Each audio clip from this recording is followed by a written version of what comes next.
Hi, this is Jack Stanley, and I'd like to talk about people who have been so important to influence our lives. You know, if you sit and think about it, and you think about what has happened throughout your life, you think about the amazing individuals who have touched your life, who have inspired your life, who have changed your life. It's remarkable when you think about it. I mean, you can think of teachers and friends and acquaintances and parents and, old time friends, old fellas that live down the street you can sit and talk to and learn from. All of these people have profound effects upon our lives. I wanted to talk about a few that had profound effects upon me.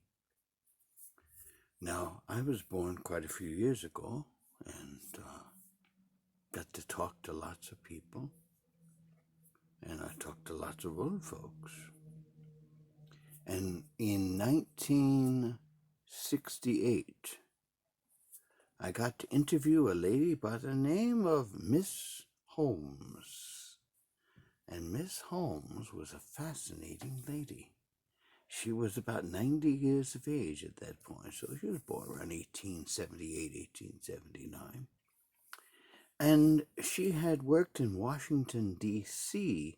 during the time of the Taft administration. And she was a fiery and fierce Taft supporter. She did not like Theodore Roosevelt. She saw Theodore Roosevelt. She met Theodore Roosevelt. She said he was too much of a show with very little following behind. She liked Taft. She told me a lot of things about Taft. And I was a kid. I was like 10 years old. And this is the first time I'd ever really sat down and talked to someone. That's 52 years ago now. But the thing is that Miss Holmes told me that Taft was a very generous man, a very good man, and he didn't talk much, but he did a lot. She said it was so different from the previous administration because she had been in Washington before she started with the Taft administration, and she said there was so much blather coming out of the White House. And a lot of times you sit there and say, well, where's the action? Where's the the action of things that were done, rather than just the words about it, because that was a very important thing with TR. TR always told the press everything that was going to be going on. Now, whether he did it or not was another thing. It was all about the show. And Taft was completely 180 different. He wouldn't talk about anything unless he did it. And Taft was a busy fella. He did a lot. It's amazing. You don't realize how many national parks he created and how many trusts he busted. Actually, he busted more than Theodore Roosevelt. We don't call Taft the trust buster. It's interesting. Another thing that's kind of fascinating, as in my conversations with her, and I must tell you, I met with her about 20, 30 times. And she loved it. You know something? She was living all by herself, and here was this 10-year-old kid who was actually interested in this stuff, and so she just talked. And it was a wonderful education for me. And I got to hear about an age in which I didn't have any understanding yet. And she talked about the fact that she was in Washington, D.C. for many years. And she was in the Taft administration and was tossed out in her derriere when the Wilson administration started, because they got rid of lots of people in government that Wilson felt were not worthy to have the jobs, i.e., African Americans, a lot of women, etc. So Miss Holmes found other employment. And she said she didn't see Wilson much, but she saw him late in his tenure as president, and she said it was interesting to watch him walk because he had a terrific limp. Now, being 10 years of age or 11 years of age, I didn't know about Wilson's stroke. But here she was giving me a perfect illustration of what it was like when he had a stroke. And that was kind of fascinating. And she lived, of course, until 1969, 1970. I lost track of her because we moved. And I saw her, I guess, the last time in 1969.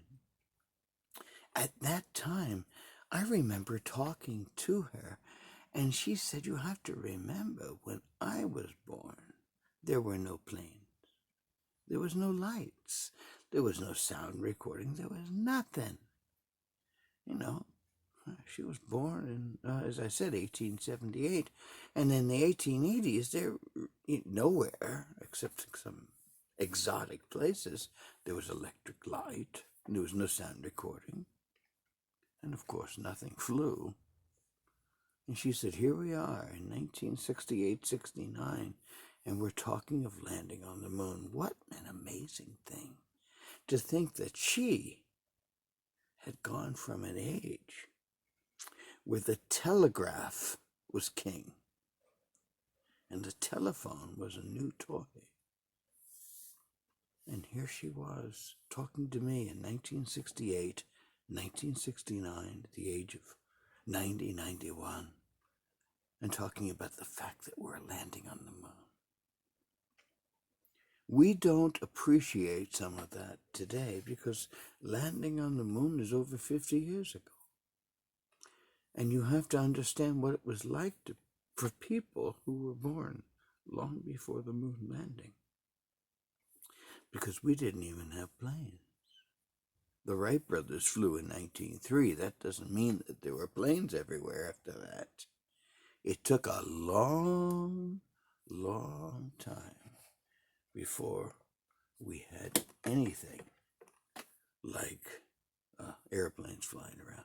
That wouldn't happen until like 1910, 1912, when occasionally at a fair you'd see a plane flying. And then commercially it wasn't until the 1920s, late 20s. So it's kind of an amazing thing. You know, another fellow that really influenced me, you know, Miss Holmes was phenomenal, was a fellow by the name of Chris Pettier. And Chris Pettier was a soldier who fought in World War I. But he had a very unique position. He was born in 1895. And I remember he used to call me Jacker. And I would sit and talk with him and ask him questions. Of course, I wanted to learn. And he had joined the military in 1917, when war was declared in April of 1917, and went over. And what did he get as a job there? He was a runner. This is an interesting thing. In 1917, 1918, wireless was a relatively new thing. And we didn't have radios to sit there and do walkie-talkie stuff from trench to trench to trench. So what you had to do, you had to have runners. Think about this. Runners who would be given a message and go to the next trench while all the bullets are flying. And he told me, he said, they would give the message to 3 people. And all 3 of them would run. They figured one of them would make it. And he made it through the entire war. He showed me his helmet. It was fascinating. It had lightning bolts on the side because they had to run faster than lightning. And so he did that throughout World War I. And he had a phenomenal career and got to see Babe Ruth and Al Jolson. He told me all these wonderful stories of the people he had met. And I got to spend the later years with him. His wife passed away in 1976, and I used to go over and cook for him every now and then. We'd sit down and chit-chat and talk. And he said, Jacker, I want to tell you a story about this, that, or whatever it may be. But you know something? These stories, this touching a different time, influenced me a lot. A couple of other people just to mention, because there's so many.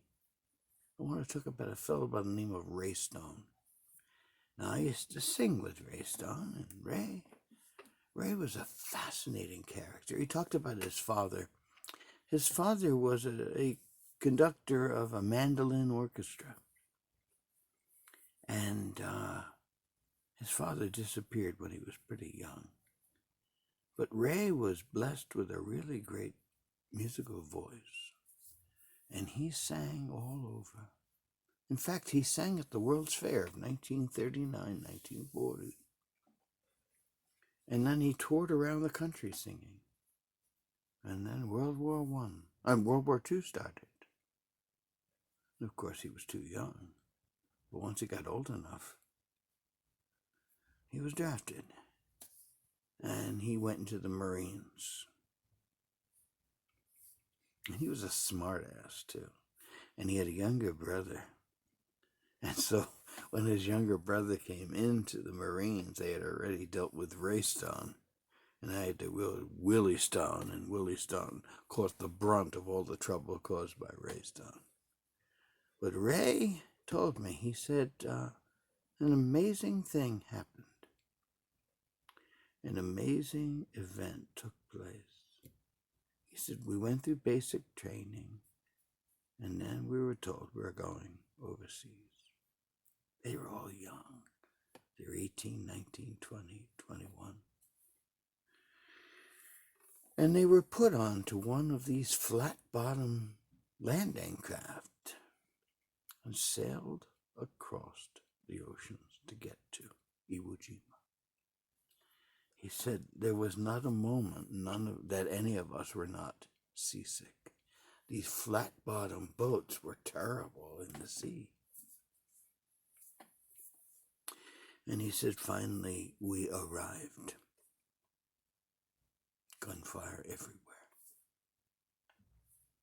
And he said the front part of the landing craft opened. And they had crafts there, and they went off. They went to the shore. He was on like the second or third wave. I mean, very early on. And he said early on they were just wiped out. And so he said that he got on, and he said some people were wiped out around him. And he ran, he said, to a tank and stayed under there because he said they were trying to kill him. In his words, they were trying to kill me. So he stayed under there until a sergeant found him, walked up to him, started giving him shit, and at that point the sergeant's head exploded. And so Ray stayed right where he was. He got hit by a bullet in the neck, but he was okay. And he was there through all of Iwo Jima. He saw the raising of the first flag, which nobody talks about. And then he saw the second flag, which becomes the big deal. And he said it was really an unfortunate thing. Those folks that raised the first flag didn't get talked about much. But the second was totally different. And he said I was a pain in the ass, and I left the military, and then he was stupid enough to join again in Korea. and so did his brother. I loved Ray. He was really an amazing guy. And he taught me so much about singing. I used to watch him and marvel at how he could sing. And Ray lived to be 80 years of age, and it's an interesting thing. A few days after his 80th birthday, he called me. And I said, "Hello, Ray, how are you? I hope you're doing well." And we exchanged a few pleasantries. And he said, "Jack, 80 sucks." And we had a good laugh, and he said, "I will see you soon." And I said, "I look forward to it. I know I'm going to see you in March." This was in February. A few days later, he died. And I remember Ray, what a fantastic, stubborn Irishman he was. But he taught me an awful lot. There's two other people that had profound effects on me. One was an opera singer, a very well-known opera singer. His name was Jerome Hyeon. And Jerome Hyeon taught me an awful lot. He told me all kinds of stories, shared all kinds of information, and introduced me to a myriad of individuals. Now, I got to know Jerome Hyeon through a friend of mine, Lee Munsick, who also basically arranged for me to meet Theodore Edison. And through Lee, I contacted Theodore, and then we started chit-chatting and talking. And I should add, Theodore Edison is a person who influenced my life because he told me so much about his father and told me about various things in our phone calls. But Jerome Hyeon was an interesting fella. He was a leading basso at the Metropolitan Opera. But even more so, he was the first American to sing Boris in Russia. In fact, he was singing Boris in October of 1962 during the Cuban Missile Crisis. And he said something very fascinating.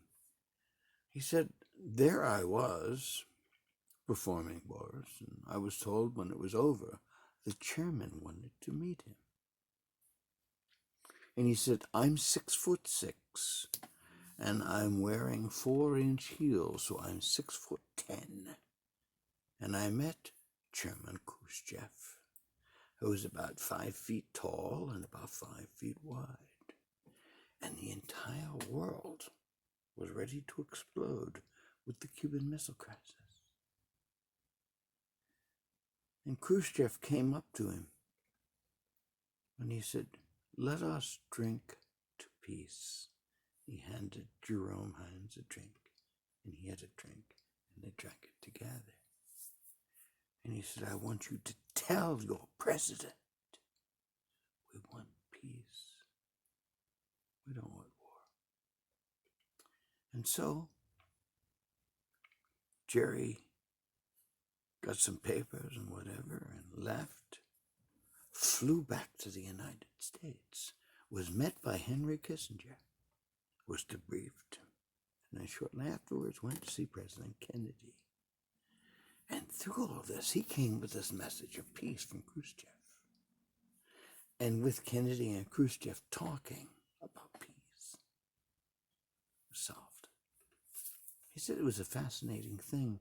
He said every year when they want to do a special on the Cuban Missile Crisis, they ask me my story, I tell them, and it ends up on the cutting room floor. It's just kind of fascinating and interesting. I got to know Franco Corelli, who was interesting and told me lots of fascinating stories and saw so much. And other singers from the past who taught me much, explained things to me.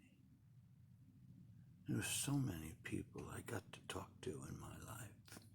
Former presidents, Gerald Ford, I sat there and talked to him for quite a while.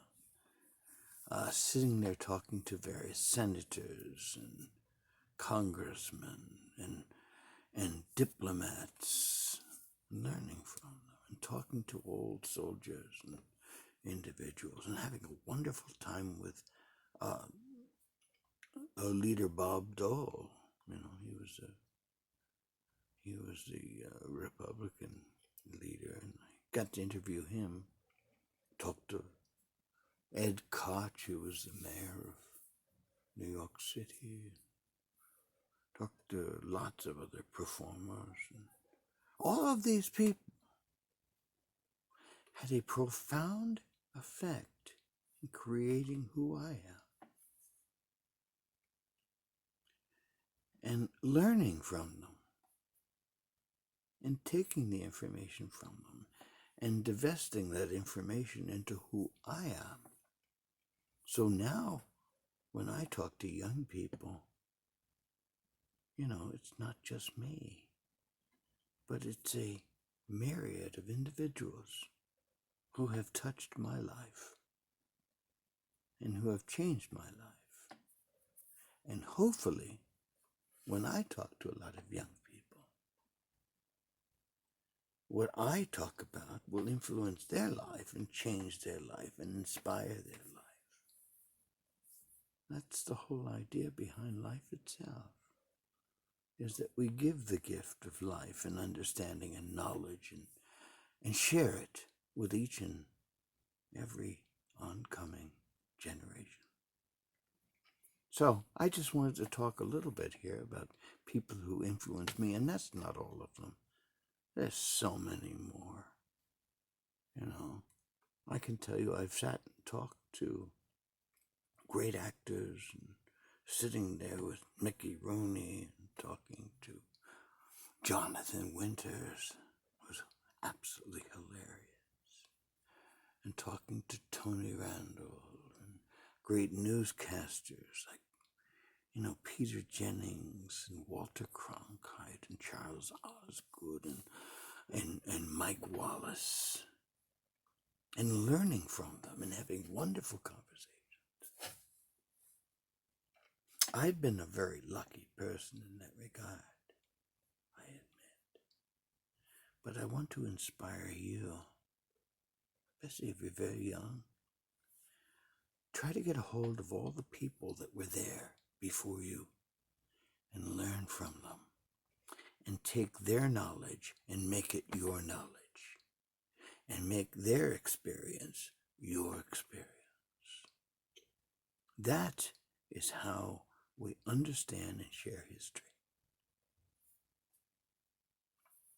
I can't think of a better way to explain that. So, I have babbled on for 23 minutes now. And that's probably longer than I should speak. All right? Well, thank you. And do work at meeting people and talking to people and learning from people. Most important thing you can do. Thank you.